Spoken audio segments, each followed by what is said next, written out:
बच्चों, let's read the question.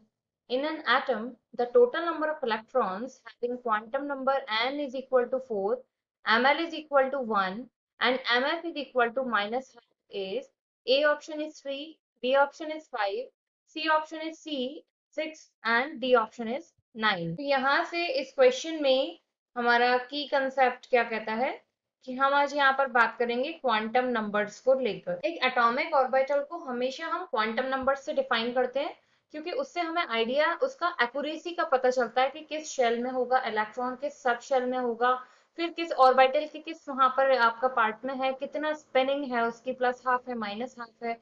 तो इस बेसिस पर क्वांटम नंबर्स को 4 पार्ट्स में हम लोग डिवाइड करते हैं, जहां पर एन आपका हो जाता है प्रिंसिपल क्वांटम नंबर जो कि आपका शेल बताता है। एन आपका यहाँ से हो जाता है एजीम्यूथल क्वांटम नंबर जो कि क्या बताएगा, उसका शेप बताएगा उस ऑर्बिटल का। इसके अलावा हम एम की बात करें तो एम आपका हो जाता है यहाँ से मैग्नेटिक क्वांटम नंबर जो कि ओरिएंटेशन बताता है। और एस जो है ये हो जाता है हमारा स्पिन क्वांटम नंबर जो इलेक्ट्रॉन्स के बारे में बताएगा कि इलेक्ट्रॉन्स अनपेयर्ड हैं या पेयर्ड हैं या उनकी स्पिनिंग क्लॉकवाइज जा रही है या फिर एंटी क्लॉकवाइज। तो अगर हम इस एजीम्यूचुअल के लिए बात करें तो यहाँ पर इसका फॉर्मूला क्या हो जाता है, 0 से लेकर n-1 तक। इट मीन्स अगर L आपका 0 है तो s ऑर्बिटल होगा, अगर L आपका P1 है तो P ऑर्बिटल हो जाएगा, अगर L आपका 2 आ गया तो यहाँ से D ऑर्बिटल हो जाएगा, और अगर L3 है तो यहाँ से हो जाएगा आपका f ऑर्बिटल। इसके अलावा मैग्नेटिक क्वांटम नंबर का बात करें तो इसका फॉर्मूला होता है -L से लेकर +L तक, -L2 +L। अब देखो यहाँ पर हमें क्या क्या वैल्यूज दी हुई हैं, हमको दिया हुआ है n आपका हो जाता है 4, L के बारे में इसने हमें कुछ नहीं बताया है। जो मैग्नेटिक क्वांटम नंबर है उसके बारे में बताया कि ये आपका 1 है, और जो स्पिन क्वांटम नंबर है उसके बारे में हमें बताया है कि -12 जो है वो स्पिनिंग चल रही है। तो n इज इक्वल टू 4 से हमें एक आइडिया लग जाता था कि n अगर यहाँ पर 4 है तो L आपका क्या हो सकता है, 0 1 2 3, n से एक कम। लेकिन L की जिस वैल्यू को भी हम बात कर रहे हैं वही आपका मैग्नेटिक क्वांटम नंबर बन जाएगा, माइनस से प्लस तक। तो यहाँ पर ये L इसका मतलब 1 रहा होगा, तभी इसकी जो वैल्यू है वो -1 से +1 तक में 1 आई है मैग्नेटिक क्वांटम नंबर की।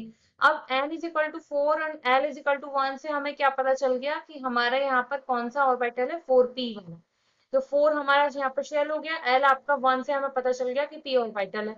अब इसके बाद वो क्या करा है कि इलेक्ट्रॉन्स इस p ऑर्बिटल में कितने फिल हो सकते हैं, मैक्सिमम 6। अगर हम बात करें m-1 से +1, -1 0 +1 से हमें पता चल गया 3 पार्ट्स में डिवाइडेड है 3 ऑर्बिटल्स, और मैक्सिमम इनमें फिलिंग जा सकती है 1 2 3 4 5 6।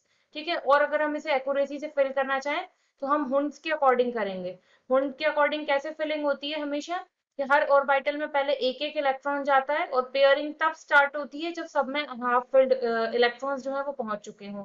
तो यहाँ से आपकी पेयरिंग हो गई तो मैक्सिमम आपके 6 इलेक्ट्रॉन्स आ गए। अब देखो उसने क्या बोला है, अगर ये इलेक्ट्रॉन एक एक करके इस तरीके से फिल होता तो स्पिन हमारी रहती +12। और अब क्योंकि इसने अपोज करना शुरू किया है तो अपोज करने से मतलब पेयरिंग करने से जो स्पिन है वो हो जाती है -12। तो आपसे मांगे गए थे total number of electrons for -12 spinning only.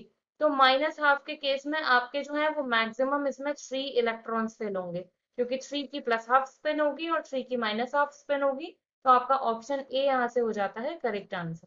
I hope you understood well, thank you.